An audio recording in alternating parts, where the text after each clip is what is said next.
Hai semua, hello everybody. So untuk video hari ini, Jasmine tahu yang ada juga di luar sana yang pernah tengok video Jasmine kat ML Studios, you know, of when I was fat, you know, that was about like 9 years ago. Lepas tu macam mana Jasmine boleh jadi kurus. And I don't know, some of the points mungkin agak macam repetitive, but yes, you know, I just want to share a little bit yang Jasmine tak sempat nak share kat dalam ML Studios. So dulu Jasmine pernah gemuk, you know, I was quite fat last time. So my height is 156 centimeters, and masa I gemuk tu I was like 62, 63 kilo. I masih ingat lagi, and you know, I had this big hair that I didn't wash for 3.5 months. Even mak I pun tak dapat nak kecam, nak recognize, nak cam I masa kat airport dulu.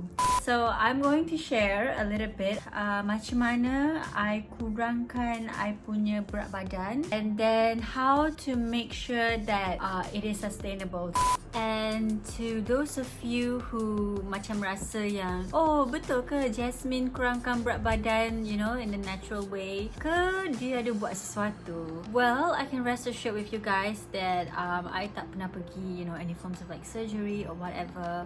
This is a pure natural way of how I lost my weight, you know, masa bila I balik daripada belajar dulu. So just to share a little bit, it took me about I rasa 2.5 bulan, 3 bulan untuk I nak kurangkan berat badan tu. So I think I lost about, I don't know, 10, 12 kg, somewhere around there, 15, I'm not too sure. Sebab masa tu I tak particular sangat dengan berat badan. In fact, you know, I enjoyed being fat because I felt like with my hair and my body, I felt quite exotic.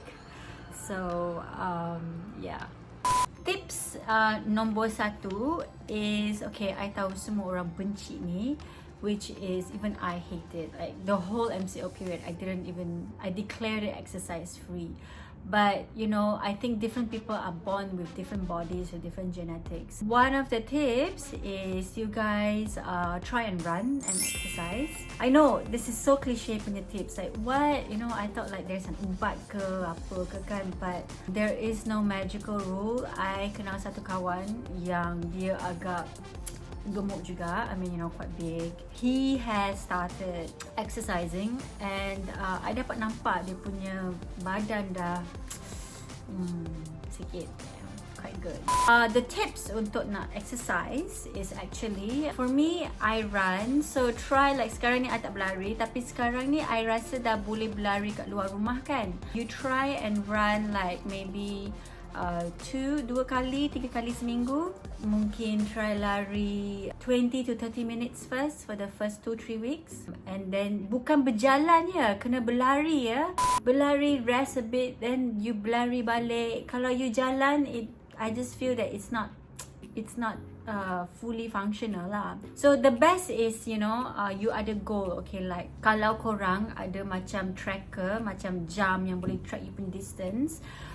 If not, you know, it's fine. Dia ada satu app called Strava, and this app is free. Korang hanya perlu sign up, it's free. So my tips untuk nak mengurangkan berat badan adalah semua yang dalam kos yang paling minimum ya. So I'm not gonna ask you to like ambil ubat lah, you know, makan benda yang fancy lah. No, because even I don't do that. This Strava app, you know, if you can shop kat Shopee ke Lazada, satu pouch yang you boleh guna untuk berlari, you letak kat sana, dan app tu akan bagi tahu you berapa jarak dan berapa masa you ambil untuk berlari, okay? So it's completely free. And that's a good indicator macam you ada, okay, hari ni I akan berlari 3 km.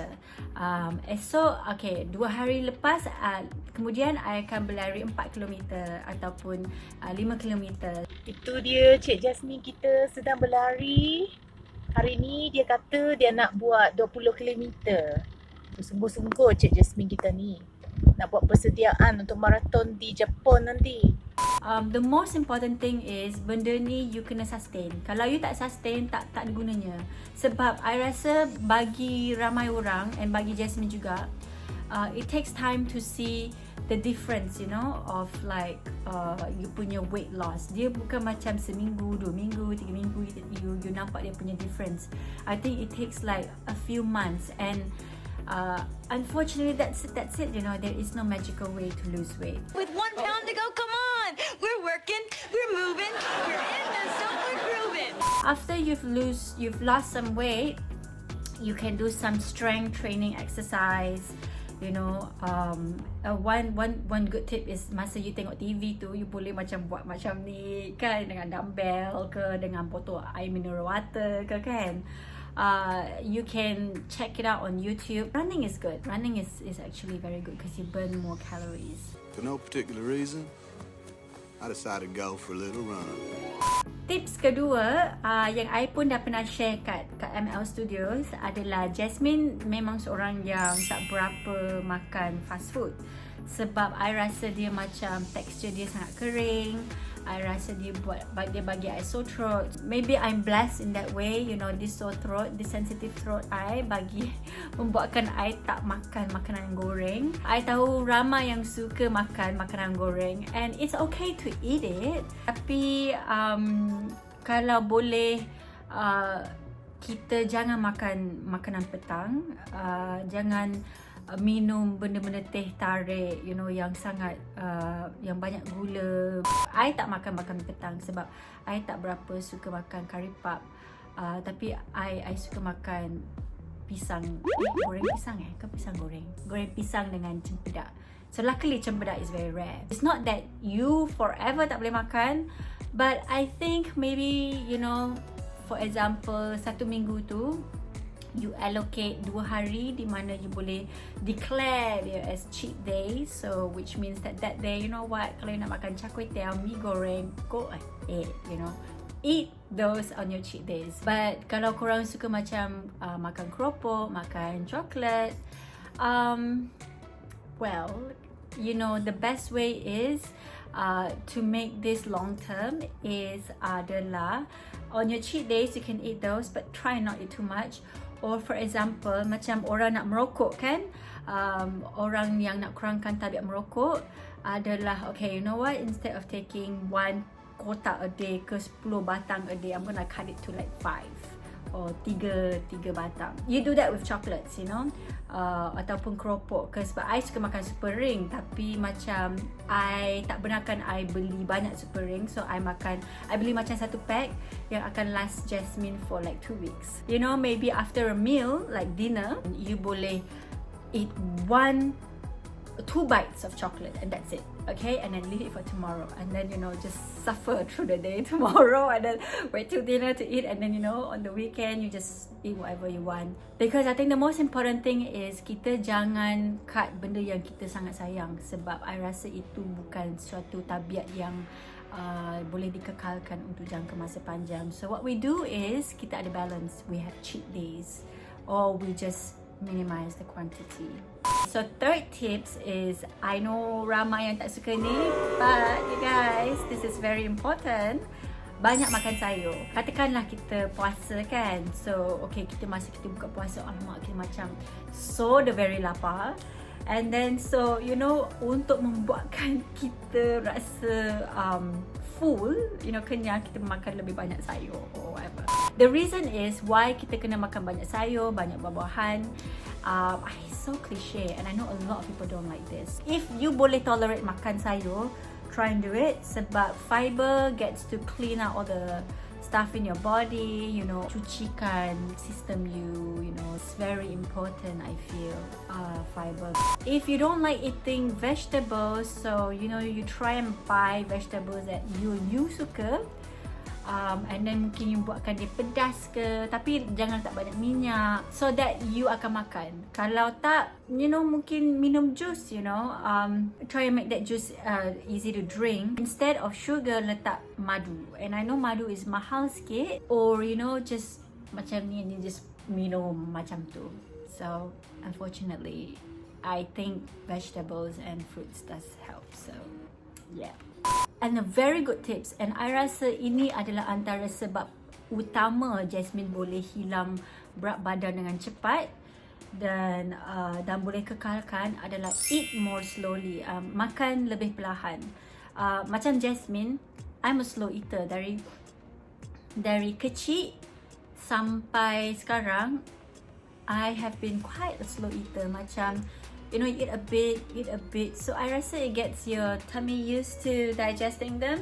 Yeah, orang ada bagi tahu kat Jasmine that if you eat slowly, apparently you don't gain so much weight. So mungkin kurangkan kelojo makan kot. Try and eat slowly, like it's hard, but itu tabiat lah. Itu memang satu tabiat. Next tips. Yang ni I pernah share kat ML Studios, which is to fast intermittently, and I pernah kata like, is this like a trend? Okay, so I tak pernah faham apa itu fasting intermittently, and masa dulu bila kawan-kawan Jasmine macam, you know, they used to fast intermittently, right? I was like, okay. But anyway, I've explained kat ML Studios. So fasting intermittently maksudnya you berpuasa, tapi dia bukan macam puasa bulan Ramadan. What I know daripada kawan I, and I feel that it works for me masa MCO ni, and kenapa berat badan Jasmine tak berapa naik masa MCO ni walaupun Jasmine makan banyak sangat. Intermittent fasting ni, okay, for example, ini adalah mengikut pakar ya. Kalau boleh elakkan makan lepas pukul 8 ke lepas pukul 9 malam, because your body is not as active in digesting. Is that true? I'm not too sure. But it's best not to eat that. And then it's best if kalau you boleh makan dinner awal sikit, mungkin pukul 6, 6.30, 7 masih lagi okay. And then throughout the day, for example, you tak makan langsung, ataupun you makan breakfast and then you makan lunch, and then you makan dinner pukul 5 ke 6, and then you tak makan sampailah pukul 6 pagi ataupun 7 pagi. So that's already like 12-13 jam. And masa tu kita tidur, so kita tak berapa aware yang kita tak makan ke kita tak rasa lapar masa kita tidur kan. So that is part of intermittent fasting. Intermittent fasting is like you tak makan untuk satu extended period of time. So lepas you bersenam, katakan kalau you bangun awal pagi 6 pagi untuk bersenam kan, you know, you burning the fat in your body but not the fat of the food that you eat, you know, so that is more efficient in burning your fat yang ada dalam badan you. So that is what I understand about intermittent fasting. I tak buat intermittent fasting, tapi I rasa indirectly masa MCO ni, sebelum puasa Ramadan, Jasmine punya body clock memang haywire. So Jasmine akan tidur pukul 3 pagi ke 2 pagi. Lepas itu bangun pukul 11 pagi, 12. So I akan makan I punya breakfast. And then lepas tu lunch Jasmine adalah masa pukul 3, pukul 4. And then after that, I dah tak boleh makan dinner dah, you know. And then so macam I dah tak boleh makan dinner. So around 7, I would have like snacks macam buah-buahan, sebab I actually love to eat fruits.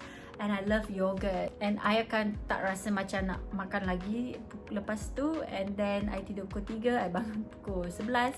So imagine from 7 ke 8 malam tu sampai I bangun pagi pukul 10, 11, 12, I tak makan and I just minum.